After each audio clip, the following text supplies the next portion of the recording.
Bonne fête des pères à tous, à tous les papas de l'Assemblée. Là, ça mérite un applaudissement.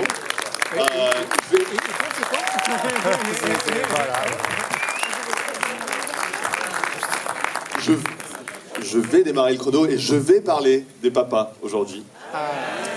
Mais avant tout, je vais parler de ma maman, vite fait. Parce que j'étais pas là pour la fête des mères. Et comme je vais parler des qualités des pères, je veux aussi dire, quand on est enfant, quand on recherche le confort, on appelle qui ? On appelle plus souvent maman, tout de suite. Enfin, moi, je pense qu'on peut généraliser. Moi, c'était le cas. Quand je faisais un cauchemar, maman, j'ai fait un cauchemar. Et il y a ma maman qui venait. Elle se posait sur mon lit. Et vous savez ce qu'elle disait ? Elle disait, ok Bruno, que tout ce qui est vrai, que tout ce qui est honorable, que tout ce qui est juste, tout ce qui est pur, tout ce qui est aimable, tout ce qui mérite l'approbation, ce qui est vertueux et digne de louange, soit l'objet de tes pensées. Puis elle priait avec moi. Et puis, je m'endormais aussitôt. Mes pensées étaient tournées vers Dieu. Je pensais à Dieu. Je pensais à Jésus. Je pensais à des anges dans ma chambre qui me protégeaient des monstres qui étaient dans mes cauchemars. Et c'était comme ça qu'elle me réconfortait. Mais c'est vrai, elle était forte à me réconforter, ma mère. Mais j'apprécie vraiment que quand elle me réconfortait, elle me disait pas « Je suis là, je suis avec toi ». Elle me disait tout le temps « Dieu est là, Dieu est avec toi ». Elle me pointait vers Dieu, elle m'aidait à fixer mes regards sur ce qui était bon, sur Jésus. Et mon père, en parlant de mon père Nouran m'a appris beaucoup de choses sur ce que ça voulait dire d'être un père. Pas mal d'entre vous le connaissent, si vous êtes là depuis pas mal de temps. Vous savez, Paul dit à Timothée, le cultivateur qui travaille dur doit être le premier à récolter les fruits. Mon père, il travaillait dur. Il a travaillé dur toute sa vie pour ma mère et moi. Je suis fils unique. Mais jamais il était le premier à récolter les fruits. La vérité, c'est qu'il travaillait dur, mais il s'achetait jamais rien. C'était tout le temps ma mère et moi qui récoltions les fruits de la dure labeur de mon père. Et donc j'ai appris quelque chose. J'ai appris qu'un papa, ça travaille dur pour sa famille. Et mon père, il m'a aussi appris ce que ça voulait dire d'être intègre, d'être honnête. C'était un homme qui acceptait pas le mensonge. C'est quelque chose que j'ai appris très tôt dans ma vie. Le mensonge, ça marche pas. C'est un homme doux, plein d'amour. Mon père, c'est un homme courageux. Je me souviens, on était à Lyon et mon père, on était ensemble dans un repas et il a dit « Ok, j'ai envie de faire une discussion autour de la Bible et j'ai envie qu'on invite tout notre immeuble. » C'est un immeuble avec, 5 étages, il y avait 15 personnes, 15 appartements peut-être dans tout l'immeuble, donc vous faites les calculs. Et il m'a pris, je vous avoue, j'avais pas le courage qu'il avait, donc je me suis appuyé plutôt sur son courage à lui. Et il m'a pris, on est allé toquer sur la porte de chacun de nos voisins. Et on n'a pas eu beaucoup de personnes qui étaient intéressées, mais pour moi, ce qui était fort, c'était de voir mon père. C'était de voir mon père être courageux et me prendre par la main et m'emmener dans cette aventure que je trouvais un peu folle, j'avoue. Mais une chose qui m'a toujours marqué le plus chez mon père, c'est son amour pour la parole de Dieu. Et chaque matin, son réveil sonnait. Il se levait tout le temps plus tôt que moi, mais j'ai eu des fois quelques aperçus de ce qui se passait. Son réveil sonne et il se lève un peu dans son lit, il s'assoit et puis il prend sa Bible. Et puis il lit. C'est la première chose qu'il faisait. Et souvent, il nous partageait ce qu'il apprenait. Et puis dans les moments difficiles, c'est vraiment dans la parole qu'il trouvait tout le temps son réconfort et ses réponses. Et il m'a appris qu'un père, non seulement ça s'équipe avec la parole de Dieu, mais ça équipe sa famille avec la parole de Dieu. Et oui, j'allais vers ma mère pour le réconfort, mais quand je me souviens d'un moment dans ma vie où j'avais peur, je me souviens plus exactement de quoi, mais je crois que j'avais peur d'aller voir quelqu'un pour quelque chose. Et bon, j'ai dit, papa, non, j'ai pas envie de le faire, ça me fait peur, j'ai juste pas envie, quoi. J'ai peur de sa réaction. Et mon père, voilà, il a pris une chaise, il s'est assis dans ma chambre, il m'a dit, ok, ouvrons la Bible. Et il a pris sa Bible, j'ai pris la mienne. Il m'a dit, allons en Matthieu 10, au verset 28. Je vous propose qu'on y aille ensemble. Matthieu 10.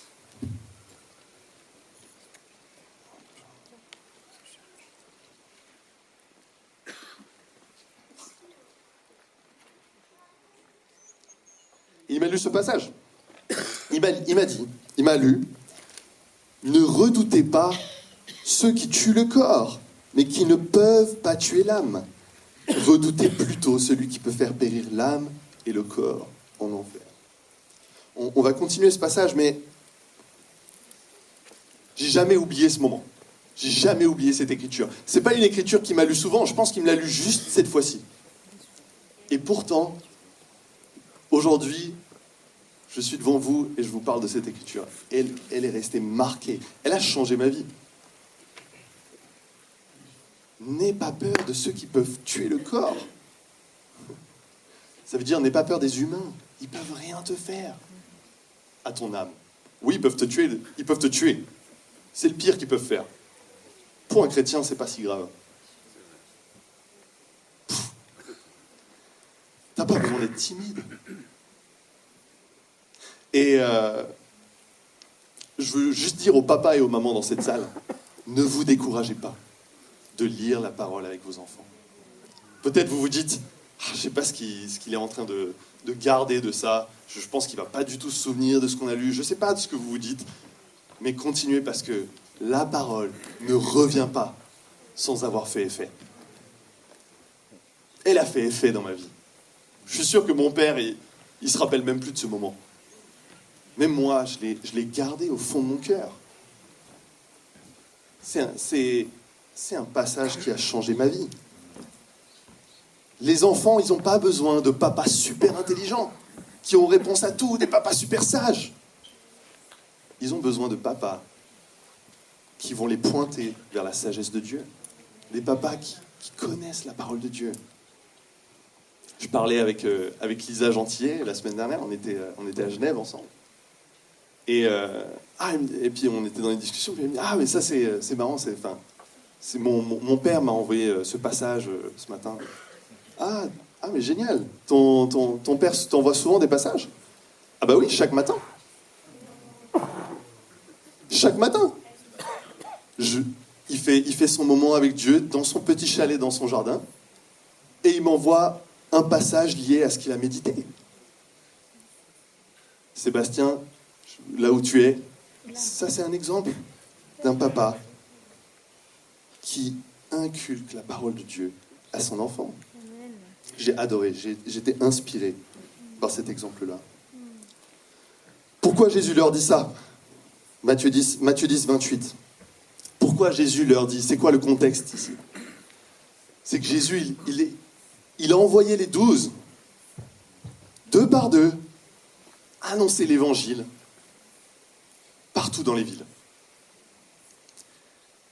Et il leur dit, ça va être dangereux. Ça va être dangereux, les gars. Vous allez être livrés aux tribunaux. Vous allez être flagellés. Vous allez être haïs. Les gens vont vous détester à cause de ce que vous apportez. Mais n'ayez pas peur. Un être humain, il ne pourra rien vous faire. Il ne pourra pas vous sortir de ma main. Il peut vous frapper, il peut vous humilier, il peut même vous tuer. Mais il ne pourra pas toucher votre âme. Lisons la suite, verset 29. Ne vend-on pas 2 moineaux pour une petite pièce? Cependant pas un ne tombe par terre sans l'accord de votre Père. Même vos cheveux sont tous comptés. N'ayez donc pas peur. Vous valez beaucoup plus que beaucoup de moineaux. Je ne sais pas combien de moineaux on vaut, mais en tout cas beaucoup plus que beaucoup de moineaux. Ça c'est quelque chose qu'on aime chez les papas. Moi, c'est ce que j'aime. C'est l'assurance. Le fait, un papa, même dans une situation difficile, quand on est avec lui, on sait qu'il a le contrôle, n'est-ce pas? On se dit, ah, ça va aller. La semaine dernière, quelqu'un a posé la question, on a fait un petit tour de table, quelqu'un a posé la question, si vous êtes dans une situation dangereuse, une situation, vous avez besoin d'aide, mais vous pouvez appeler qu'un seul numéro, qui est-ce que vous appelez? Et ça ne peut pas être vos parents. Et Margot, elle a dit, moi j'appelle Yannick. J'appelle Yannick. Je veux dire, Yannick, clairement, qu'on soit dans le désert, perdu dans la montagne, ou s'il y a une crise dans l'église ou quoi, si je suis à côté de Yannick, franchement, je sais que ça va bien se passer. Il va avoir la tête froide, il va garder le calme, et il va avoir contrôle de la situation. Et ça, c'est quelque chose, c'est quelque chose que j'aime chez les papas, c'est ce que j'ai ressenti avec mon papa. Mais les papas humains, ils n'ont pas toujours le contrôle. Ça, c'est la vérité. Mais, là, dans ce passage, qu'est-ce qu'on voit? Dieu a le contrôle sur même chacun de nos cheveux. Le cheveu, là, que tu vois, qui vient de tomber, là. Dieu a permis que ça tombe. Il ne serait pas tombé sans son accord. Dieu permet. Donc si Dieu ne veut pas que tu passes par une épreuve, il ne va pas te faire passer par une épreuve. Si Dieu ne veut pas que tu meurs, tu ne vas pas mourir. Il est en contrôle. Et là, c'est du vrai contrôle. Là, on peut avoir vraiment confiance. Mais il ne dit pas dans ce passage, si on regarde bien, que rien de mal nous arrivera. Il dit rien de mal n'arrivera sans l'accord de Dieu. Et c'est ça qui est dur des fois. Et je trouve que c'est aussi ça un père. Pour ma mère en tout cas, mais je pense les mères en général, détestent voir leur enfant souffrir. Elles seraient prêtes à tout pour ne pas laisser son enfant souffrir. Elle serait prête à souffrir à sa place, mais sans problème. Mais une mère, ça couvre, ça protège. C'est ce qu'on attend d'une mère. Mais un père équipe et permet à son enfant de partir à l'aventure, quitte à revenir blessé. Ouais. Mais oui, c'est ce qu'un père fait. Un père ne va pas couvrir à tout prix. Je généralise, bien sûr. Vous comprenez bien ce que j'essaie de dire. Parce qu'à la maison, on est en sécurité, n'est-ce pas? À la maison, avec maman, il y a la sécurité. Hors de la maison, on n'est plus avec maman. Il n'y a plus cette sécurité. Mais on n'aura pas d'impact dans ce monde si on reste à la maison. C'est ça le truc. Si les disciples étaient restés auprès de Jésus, il y avait la sécurité. Mais on ne serait pas là aujourd'hui. Il fallait que les disciples s'en aillent, sortent de la maison, partent loin. Et Jésus les a équipés. Et comme ça, ils ont pu avoir un impact. Mais en tant que chrétiens, on veut avoir un impact dans ce monde. Ça va nous demander de sortir, d'affronter le danger. On ne peut pas tout le temps vouloir rester à la maison. Paul est un témoignage incroyable, l'apôtre Paul, du fait que Dieu a le contrôle pour moi. Quand je lis ce passage, je pense à Paul. Parce qu'en 1 Corinthiens 15, Paul décrit tout ce qu'il a vécu, n'est-ce pas? Une partie au moins de ce qu'il a vécu dans sa vie. Il dit, j'ai été emprisonné, j'ai été fouetté, j'ai été flagellé, j'ai vécu le froid, j'ai vécu la faim, j'ai vécu la soif, j'ai vécu des naufrages, j'ai vécu des attaques de bandits, j'ai vécu même des lapidations. Des gens qui jetaient des pierres sur Paul. Une seule de ces choses-là était nécessaire, était suffisante pour que Paul meure. Il n'y avait pas d'urgence à l'époque, il n'y avait pas d'hôpital, il n'y avait pas de secours. Comment Paul est resté vivant à travers tout ça? Si ce n'est que Dieu était en contrôle. Que c'était pas le moment pour Paul de mourir. En acte 27, Dieu lui dit, ne t'inquiète pas, parce qu'il faut que tu ailles devant l'empereur. Tant que Paul n'était pas allé devant l'empereur du plus grand empire de cette époque-là, César, il n'allait pas mourir. Dieu lui avait dit, il est en contrôle. Et donc, ouais, si c'est pas le moment pour nous, on va pas mourir, donc on n'a pas besoin d'avoir peur. Mais Paul est bien mort après ça. Il est mort en prison. Guillotiné, c'était pas la guillotine, mais la tête coupée. C'est que Dieu a permis à ce moment-là. C'est bon, c'est le moment. Et on n'a pas besoin d'avoir peur de la mort non plus, parce qu'on va rejoindre notre Père, mais parce que aussi c'est le timing de Dieu. C'est bon. Il a dit, je peux rentrer à la maison, à la vraie maison. Si Paul était resté à la maison, nous là, on ne serait pas ici, je pense. Il avait besoin de sortir et vivre tout ce qu'il a vécu. Pourquoi il a vécu toutes ces choses-là? Pourquoi Dieu nous laisse souffrir dehors? Parce que Dieu laisse la liberté.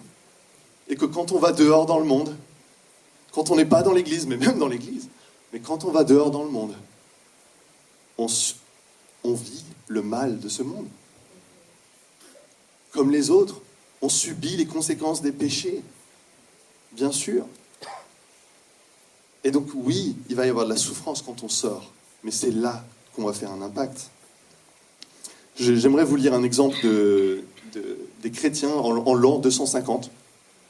Il y a eu une pandémie qu'on appelle aujourd'hui la peste de Cyprien qui s'est répandue dans tout l'Empire romain. Et on estime que Rome, à ce moment-là, serait passée de 500 000 habitants à 190 000, entre les personnes qui sont mortes et les personnes qui ont juste fui la maladie. Et un frère, Dionysius d'Alexandrie, écrit des chrétiens à ce moment-là, des frères et sœurs à ce moment-là. Il dit ça. La plupart de nos frères chrétiens ont fait preuve d'un amour et d'une loyauté sans borne, ne s'épargnant jamais et ne pensant qu'aux autres. Insouciants du danger, ils ont pris en charge les malades, répondant à leurs besoins et les soignant en Christ. Et avec eux, ils ont quitté cette vie sereinement heureux, car ils ont été contaminés par d'autres malades, attirant sur eux la maladie de leurs voisins et acceptant joyeusement leur souffrance. Cette aide-là, et on parle d'une maladie, on ne sait pas exactement c'était quoi les symptômes, mais on fuyait cette maladie. Pensez Ebola, c'est ce genre de maladie qu'on n'a absolument pas envie d'avoir. On ne meurt pas de sa bonne mort. Et cette aide était nécessaire. Parce que les gens, à ce moment-là, ils n'avaient plus la force de se nourrir, la force de prendre soin d'eux-mêmes. Mais s'ils arrivaient à se nourrir, ils pouvaient avoir une chance d'être guéris. Et les chrétiens, à ce moment-là, ils étaient connus pour être les fous qui restent et qui aident les malades. Ils sont fous, ils sont pas sages. Ils sont morts avec eux.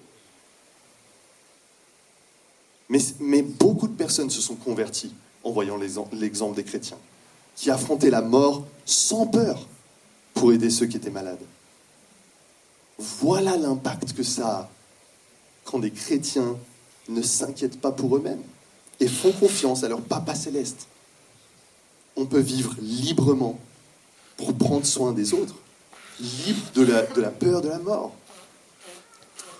Il y a ce que Dionysius, le frère, écrit quand il dit à la fin « et acceptant joyeusement leur souffrance ». Ça me fait penser à Jésus. Ça me fait penser à Jésus qui, en Ésaïe 53, il dit dans la prophétie « Pourtant ce sont nos souffrances qu'il a portées, c'est de nos douleurs qu'il s'est chargé ». Il ne parle pas de la croix ici.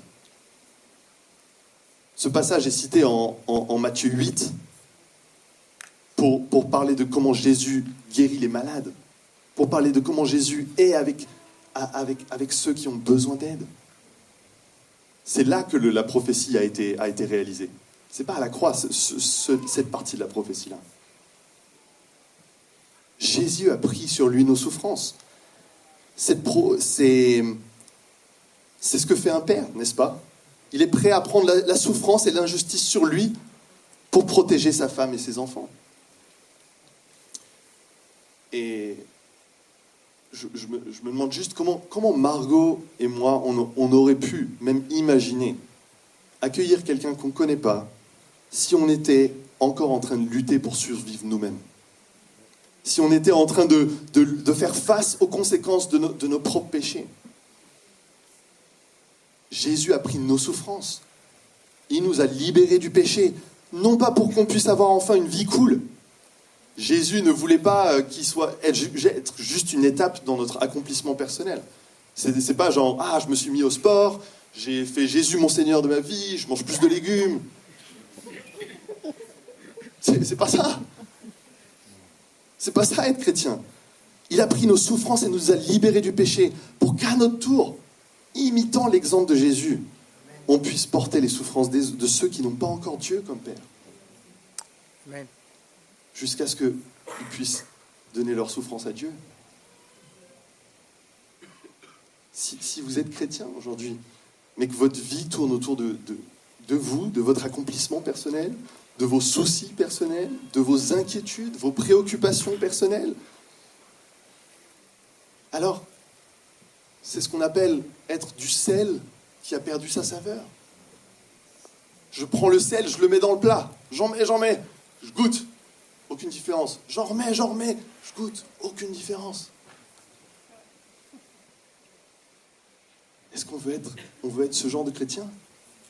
On veut faire une différence dans ce monde.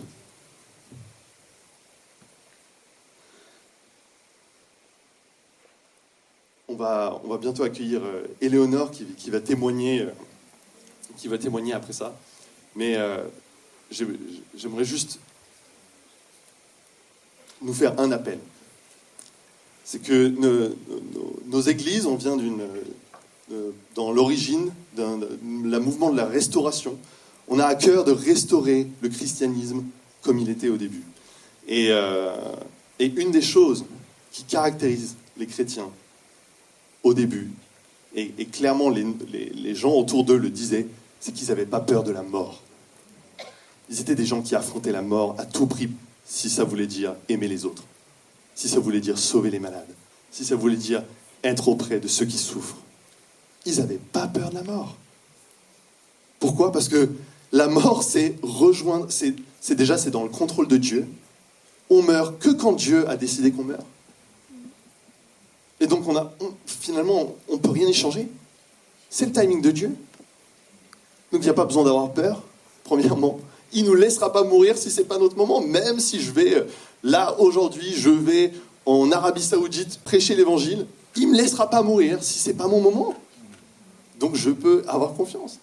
Et deuxièmement, parce que la mort, ça veut dire rejoindre la personne qui nous a le plus aimé, qui nous aime le plus, qui m'a montré à la croix à quel point il m'aimait, en donnant son propre fils. Rejoindre notre Papa céleste. Donc n'ayons plus peur de la mort, frères et sœurs, et encore moins des autres choses. Laissons notre Père céleste prendre soin de nous, parce qu'il le fait bien mieux que nous. Et nous, on peut prendre soin des autres. Amen. Amen. Accueillons Éléonore.